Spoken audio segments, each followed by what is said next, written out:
জাতির উদ্দেশ্যে দেয়া প্রধান উপদেষ্টার ভাষণের পর দেশের রাজনীতিতে এখন সবচেয়ে আলোচিত বিষয় জাতীয় নির্বাচনের দিন গণভোট। এবং এই গণভোটের মাধ্যমে দেশের মানুষের আশা আকাঙ্ক্ষার প্রতিফলন ঘটবে বলে জানিয়েছেন প্রধান উপদেষ্টা ডক্টর মোহাম্মদ ইউনূস।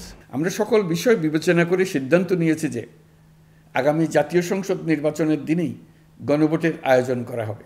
প্রধান উপদেষ্টার ভাষণের পর জনমনে এখন একটি প্রশ্নই ঘুরপাক খাচ্ছে, কেমন হবে গণভোটের ব্যালট পেপার। মূলত গণভোটের ব্যালট পেপারে 4টি বিষয়বস্তু থাকবে এবং এই 4টি বিষয়বস্তুর উত্তরই হবে হ্যাঁ অথবা না। চলুন দেখে আসি আমরা গণভোটের ব্যালটের নমুনা। গণভোটের 4টি বিষয়ের প্রথমেই থাকছে নির্বাচনকালীন সময়ে তত্ত্বাবধায়ক সরকার, নির্বাচন কমিশন এবং অন্যান্য সাংবিধানিক প্রতিষ্ঠান জুলাই সনদে বর্ণিত প্রক্রিয়ার আলোকে গঠন করা।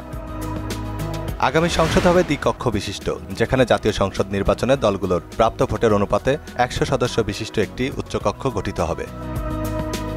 সংসদের নারী প্রতিনিধি বৃদ্ধি, বিরোধী দল থেকে ডেপুটি স্পিকার ও সংসদীয় কমিটির সভাপতি নির্বাচন, প্রধানমন্ত্রীর মেয়াদ সীমিতকরণ, রাষ্ট্রপতির ক্ষমতা বৃদ্ধি, মৌলিক অধিকার সম্প্রসারণ, বিচার বিভাগের স্বাধীনতা ও স্থানীয় সরকার সহ বিভিন্ন বিষয়ে জুলাই জাতীয় সনদে ঐক্যমত্য হওয়া 30টি প্রস্তাবের বাস্তবায়ন। জুলাই সনদে বর্ণিত অন্যান্য সংস্কার রাজনৈতিক দলগুলোর প্রতিশ্রুতি অনুসারে বাস্তবায়ন করা। এই গণভোটের ব্যালটে ভোটারদের একটি মাত্র প্রশ্নের উত্তর দিতে হবে। আপনি কি জুলাই জাতীয় সনদ সংবিধান সংস্কার বাস্তবায়ন আদেশ 2025 এবং জুলাই জাতীয় সনদে লিপিবদ্ধ সংবিধান সংস্কার সম্পর্কিত প্রস্তাবগুলোর প্রতি আপনার সম্মতি জ্ঞাপন করছেন? গণভোটে যদি হ্যাঁ জয় হয়, তাহলে এটি হবে জুলাই সনদ বাস্তবায়নে জনগণের ম্যান্ডেট। তখন নির্বাচিত সংসদ সদস্যরা সংবিধান সংস্কার পরিষদের সদস্য হিসেবে গণ্য হবেন। তাদের মেয়াদ থাকবে 180 দিন।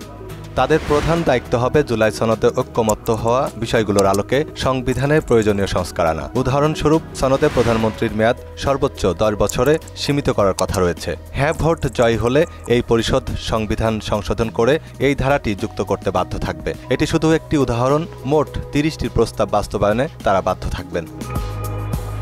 আর যদি গণভোটে না জয় হয়, তাহলে কি হবে? আমাদের বাংলাদেশে ইতিপূর্বে 3টি গণভোট অনুষ্ঠিত হয়েছে এবং এই 3টি গণভোটেই কিন্তু হ্যাঁ জয় হয়েছে। যার মানে না জয় হয়েছে এমন কোনো দৃষ্টান্ত বাংলাদেশে নেই। তবে জাতীয় ঐক্যমত্য কমিশনের সহসভাপতি অধ্যাপক আলী রিয়াজ বলেছেন, গণভোটে না জয় হয় সেক্ষেত্রে ঐক্যমত্য কমিশনের যে প্রস্তাব, সেই প্রস্তাবগুলোর কোনো বৈধতা থাকবে না। অর্থাৎ জনগণ সেটি সরাসরি প্রত্যাখ্যান করেছেন। তবে না ভোট জয় হলে আরেকটি জটিলতা সৃষ্টি হবে, কেননা অন্তর্বর্তী সরকার দায়িত্ব গ্রহণের পরেই 13টি সংস্কার কমিশন এবং জাতীয় ঐক্যমত্য কমিশন গঠন করে। আপনারা জানেন, জাতীয় ঐক্যমত্য কমিশনের 30টি সিদ্ধান্তের সঙ্গে ঐক্যমত্য পোষণ করে রাজনৈতিক দলগুলো। তাহলে যদি না ভোট জয় হয়, তাহলে এই 30টি সিদ্ধান্তের কোনো মূল্যই থাকলো না। এ যেন সরকারের শ্যাম রাখি না কুল রাখি মতো অবস্থা। জুলাই সনদের অন্যতম গুরুত্বপূর্ণ সংস্কার হলো দেশে প্রথমবারের মতো দ্বিকক্ষ বিশিষ্ট সংসদ প্রতিষ্ঠা। প্রধান উপদেষ্টা জানিয়েছেন, উচ্চকক্ষের সদস্য হবেন 100 জন, যারা গঠিত হবেন আনুপাতিক প্রতিনিধিত্ব পিআর পদ্ধতিতে। এর মানে হলো, জাতীয় সংসদ নির্বাচনে কোনো দল যদি 50% ভোট পায়, তাহলে উচ্চকক্ষে তার আসন সংখ্যা হবে 50টি। পক্ষান্তরে যদি কোনো ছোট দলও 1% ভোট পেয়ে থাকে, তাহলে তারা একজন প্রতিনিধিত্ব করতে পারবে জাতীয় সংসদের উচ্চকক্ষে।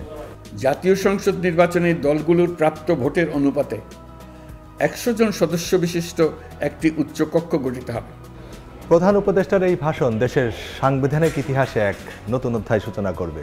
আগামী ফেব্রুয়ারির এই গণভোট শুধু একটি ভোটের দিনই নয়, বরং এই গণভোটের 30টি সিদ্ধান্তের মাধ্যমে দেশের রাজনৈতিক এবং শাসনতান্ত্রিক কাঠামোতে পরিবর্তনের একটি গণরায়। আর এই গণরায়ের দিকেই তাকিয়ে আছে গোটা দেশ। মনিরুল ইসলাম, মোহনা সংবাদ, ঢাকা।